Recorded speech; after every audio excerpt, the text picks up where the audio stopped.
我能理解大家都喜欢优秀的人，但大家都喜欢优秀的人，那我们这些缺点比较多的人谁来喜欢？我就觉得优秀的人应该喜欢优秀的人，你们可以拿优点去匹配对方。那我们这些缺点多的人就应该用缺点来匹配对方，对吧？哎，你两个人有同样优点的时候可以做到相互欣赏，但是两个人有同样缺点的时候也能做到谁也别嫌弃谁，对吧？你一个人打呼就是打呼，俩人打呼，对吧？同频共振。我觉得这也是好的感情。我之前看过一个新闻，我不知道你们看过没有啊？当时说有一个大姐出门逛街闯红灯被车撞了，然后给自己老公打电话，老公心急如焚，匆匆赶到现场，闯红灯被车撞了。网友都在那儿骂没有素质，只有我知道爱情。那两个人就是闯红灯，他俩甚至倒在了同一个红绿灯，你知道吗？我看那个新闻的时候，我就哎呦，太浪漫了，你知道吗？这泰坦尼克号跟他俩有什么区别？就是交通工具不一样嘛。你把人换一下，说的台词都是一样的。Rose， 优壮嘛，爱壮嘛。之前谈到过一次这样的恋爱，我前女友就是这样的人。我前女友跟我一样，缺点很多。我俩都是喜欢抽烟喝酒的人。我俩认识都是在网吧认识的，打游戏认识的。哎，我觉得网吧真的是一个特别好的相亲、谈恋爱、约会的地方。你可以在网吧里边看到你另一半最真实的样子。你就带他打2把排位赛，这排位赛输了骂人，素质低；排位赛输了不骂人，段位低。我跟我前女友一个素质低，一个段位低，是吧？我俩属于一见钟情型的，打2把游戏很开心，晚上就约会，找了一个烧烤摊说喝点酒，啊，聊得非常开心。通过聊天我发现他跟我一样，不光喜欢抽烟喝酒，啊，什么不爱工作。啊，不爱学习，爱上网，不爱做饭，躺在家里点外卖，我都开始幻想我俩结了婚以后一块瘫痪在床上的样子了，你知道吗？后半夜的时候喝酒喝多了以后聊那个天，跟聊得乱七八糟的，我就问他，我说你平时有什么爱好啊？他说数学。我说数学也太小众了，高等数学嘛，他说15、20。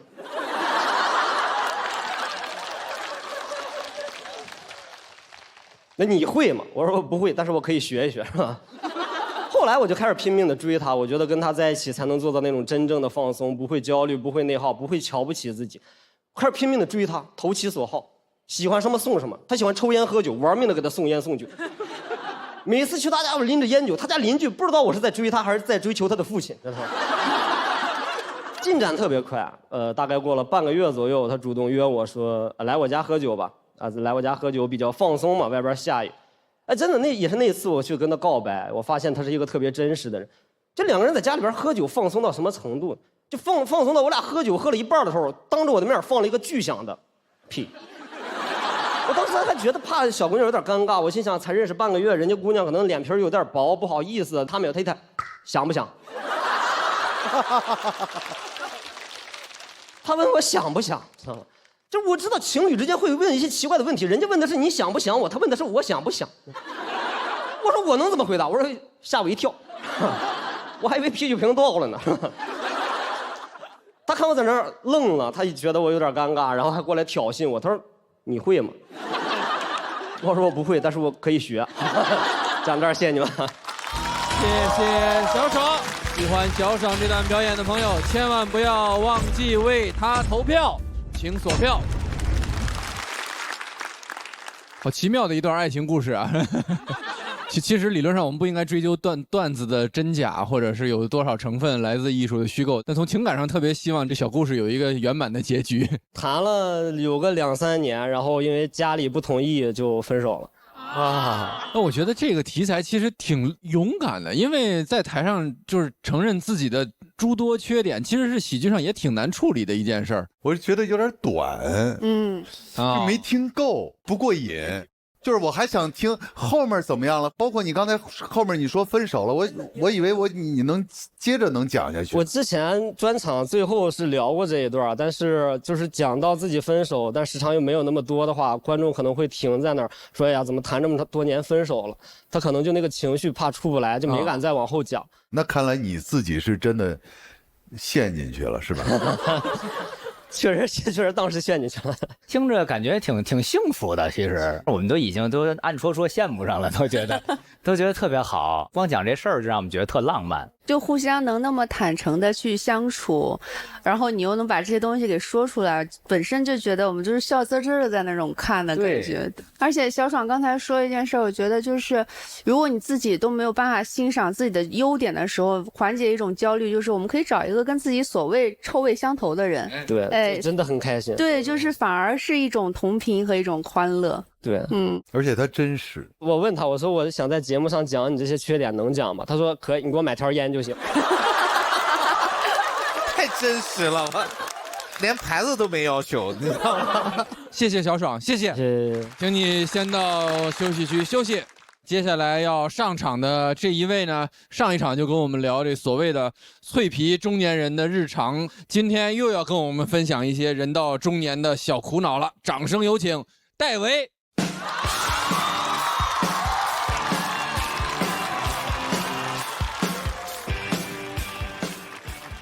Hello， 大家好，我是戴维，我今年已经37了，这整体状态就是迷茫。都说40不惑，我现在是惑，真的时代发展太快了，感觉每天都在飞来横祸。自媒体我就看不懂，也跟不上。你知道前几年就脱口秀演员开始做自媒体，把自己演出视频发到网上，当时我觉得他们都疯了。你这么搞，谁还会买票？然后付航就火了。我真的反应太慢了，刚学会写内部梗，付航都已经不来了。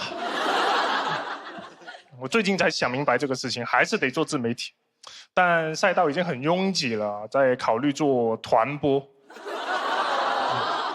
会跳的不多，有一点机械舞的基础，想模仿春晚机器人，刷一个礼物，讲一个段子。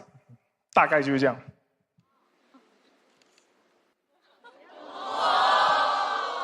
马路上压扁的老鼠是猫的薯片。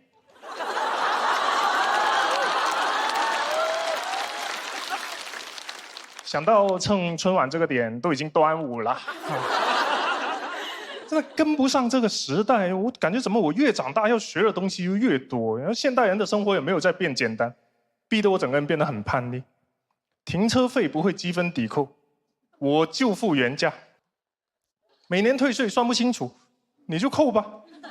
去看病医疗保险填不明白，那不看了。我真的受不了，而且我自己事情还没学明白，小孩的事情已经摆到我面前。之前给我小孩报小学，我以为填个申请表就好了，结果又是公众号、小程序，又要电脑网页，我连那个报名入口我都找不到。我都开始怀念传统社会了。传统社会，我只需要带小孩去给校长磕个头就可以了。那小孩还要打疫苗。我对疫苗所有的理解就是，只要小孩吃过糖丸，胳膊上有疤，哭得足够惨，那就齐活了。我小时候主要是靠感染一次，自己产生抵抗力。我小时候也没有水痘疫苗，没有关系，我有同班同学。但现在疫苗也太多了啊，每一针间隔时间也不一样，很怕疫苗漏扎了，但又不能一次性打完，更怕小孩扎漏了。去了诊所不知道打什么，什么乙肝，什么流脑。我说疫苗能欧玛卡莎吗？真的太新潮了。而且为人父母，你总是想给小孩生活一个保障。那就还得会投资理财，我也不会。别人聊天都是什么仓位、杠杆，就专业术语，我只听得懂一个上天台，啥也不懂，也是不赶趟。当我听说大家都在买黄金的时候，他已经1200了，果断入手。就是这样学会了上天台啊。好像大家对中年人的期待都是必须会投资理财的，我还是很抗拒，潜意识觉得都是骗局，可能是因为以前上过当吧。当年那个理财产品叫“妈妈先帮你存起来”，其实我爸妈也不太懂这些，可能我跟不上也是一种遗传吧。前几年他们在这个房价疯涨的时候，没有选择买房啊，跑去炒股，然后套牢。吃尽时代的黑利，我一直有点抱怨，那房子多好，怎么不知道买？我就去买了。在21年的时候，以5.2的利率，一下子跟父母和解了，还是找爸妈要了首付，靠父母的托举给我举到最高点。总是跟不上，就会一直在踩坑，然后在坑里面学习。我适合在秦朝当读书人。我怀疑秦始皇他也是学不过来，所以才会掀桌。难学，那就都别学了，烧了吧。但如果非要说跟不上有什么好处的话，那就是有人会说我有少年感。他们不知道我清澈的眼神来源于无知。你懂得不多，不敢教别人，就没有爹味。那我从来不说让我来考考你，我都是答案能不能借我抄一下？从来没有教过别人，今天也是第一次啊！衷心建议各位年轻人好好学习，好好发展，然后答案借我抄一下啊！谢谢大家，我是戴伟。谢谢戴维，喜欢戴维这段表演的朋友，千万不要忘记为他投票，请锁票。谢谢戴维，谢谢各位。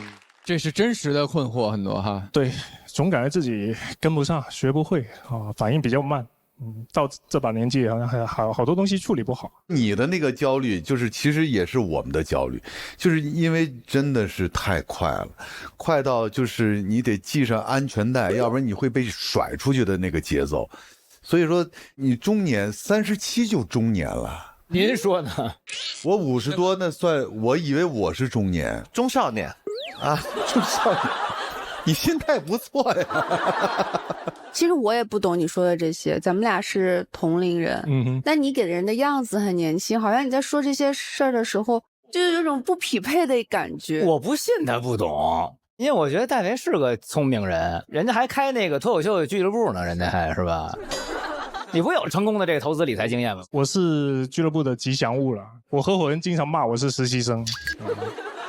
那其实我觉得是那个感觉，因为你这一段里面虽然时长跟篇幅都没有很长，但其实涉猎了很多的话题，从你个人的这个生活，什么从脱口秀嘛，甚至是自媒体啊什么这些，然后又到打疫苗，对，又一下又一下，对，然后我就觉得跳切的有点快，是稍微每一样都没说明白，好像是吧？就是因为他不懂嘛。